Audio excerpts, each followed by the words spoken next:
pizza knife. And all you got to do to sharpen that pizza knife is pick one of the tools, all right, go right on around like this, about a third, and go around like that, and then turn it again, go all the way around both sides, and that thing is crazy sharp. And all you got to do to sharpen it is what I just showed you. There it goes. So you sharpen those, you sharpen even old buck knives, that's a thicker, heavier knife, stuff like that. Any of my knives are sharp like that. You take your 119 and make it cut radius. Same thing. If you can cut radiuses and circles with your knife, it's a pretty sharp knife. It's this simple to sharpen knives my way. You go out to the point, flip it over and come back. So it'd be just like this. Now, I forgot already. Did you have a knife? Sharpen a knife for you? All right. Well, any knife, any blade, if you got thicker, heavier old butcher knives, if you can actually slide a butcher knife through there that easy and make it cut like this, come on, clear out to the tip like that. So what's the difference between the handle? You're using a round one on some and a straight handle on the other? Okay, the only difference in these, first of all, none of the sharpeners sharpen any different than the others. It's the handle. This is a bigger handle. The red part's the handle. This carbide is all we're trying to do. We're just trying to hang on to that carbide somehow. We make one really little to fit in the pocket. We make one bigger. The bigger one has a whistle. Okay. It's also got a fire starter screwed in there. You take them hard, sharp corners and strike it like that. So you put this back together. You give it just a little tweak.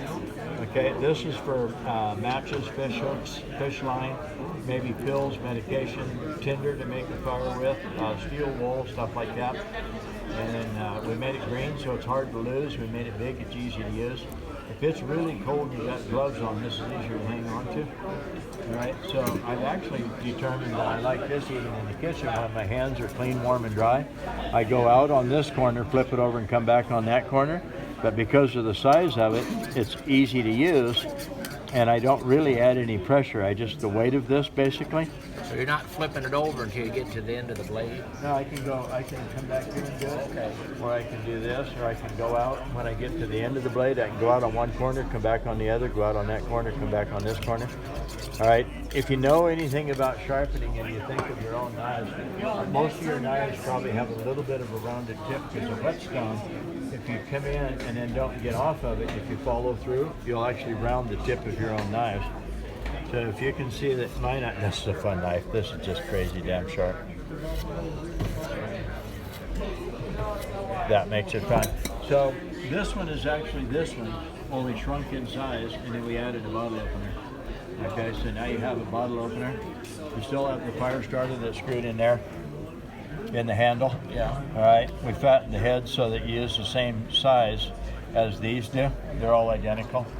All right, on the fire starter, the ferrocerium rod. You got a drag through here that you can actually use on cheap, crappy kitchen knives. I don't use it on my good knives. And you got the sharpener here. I call that the open face or the straight line sharpener.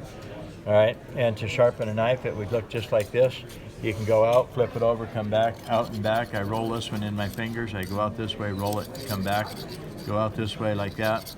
You can just go one way like this, turn it over like that. Yeah. Turn it over like that. This is really a fun blade. It's a Benchmade. It's hard steel, so it sharpens better. The harder the steel, the more finer edge you can put on it. The softer the steel, the more the sharpener actually has a tendency to tear it and leave a little jagged edge. But if I polish it by flipping the knife every pass, just like this, I can cut the little tiny wire edge, that little burr off of the blade. And I end up, you can feel my knives, there's absolutely no burr, left on them. That makes a sharper knife when there's no burr on it. Besides that, if there's a tiny little burr and you cut something with it and it rolls that little burr over, in essence, it actually makes a tiny, tiny rounded effect instead of a sharp penny. When you're doing your cheap knives and this here, are you laying do you just straight pull the blade straight? Yeah, because it's you don't lay it against one of the... No, that'd take the edge off. Okay. Yeah, see, if you're going to use this, you actually set it down by the edge of the table and you get a hold of the handle and put your fingers and your hand on the table and then you draw it through easy like this If you push any harder than that, you're going to end up like this. Oh, went on the floor. If I can actually see it and find it, well, put it back here. Then it's a pretty substantial piece of metal. Okay. Now, people say, but you just dulled your knife. No, you didn't actually dull the knife. You just cut it down to where it's crazy sharp again. But that's very abusive to the lifetime of the metal. But here's the good part about it. Let's say that you inherited grandma's knife and somebody sharpened it for 20 years, and you can't cut anything with it. I mean, it is dull, and you need to cut an edge on it. I can do it in 3 passes with this, where if I sit around and do this, it might take me 10 minutes to put an edge back on it. So there is times when it's beneficial to be able to run it through here. Now my good knives and stuff, I don't ever run through there. Okay. I'll use this on good knives, and I'll test with the blade like this with a little finer touch, just like that, and sharpen the knife. If it's a cheap knife and I need to hurry up, I'll run it through the V. Other than that, I don't run it through the V. Just too aggressive and too abusive. You know, if you can make knives cut like that, just slide it through the paper. So any knife, any blade, any configuration, any hardness of blade. This big knife this is just a fun knife because it's... Where are these made at? They're made in China. Anything in huge volumes, kind of a low ticket item and whatnot, it's got to be made in China. My knives are actually made in Madison, Wisconsin by a Pakistani family. All of the sheaths are made in Pakistan. The knives are made in Madison, Wisconsin. Pocketable, lightweight, easy to carry. That's called the 4-in-1 tool. So I see the 3 is the loop, the 4? Nope. You unscrew it, and this is inside. So you already want one, now you really want one, because if you would have bought what you have, then found out you actually get more than you bought, doesn't that make you happier? To get home. I feel like I cheated you.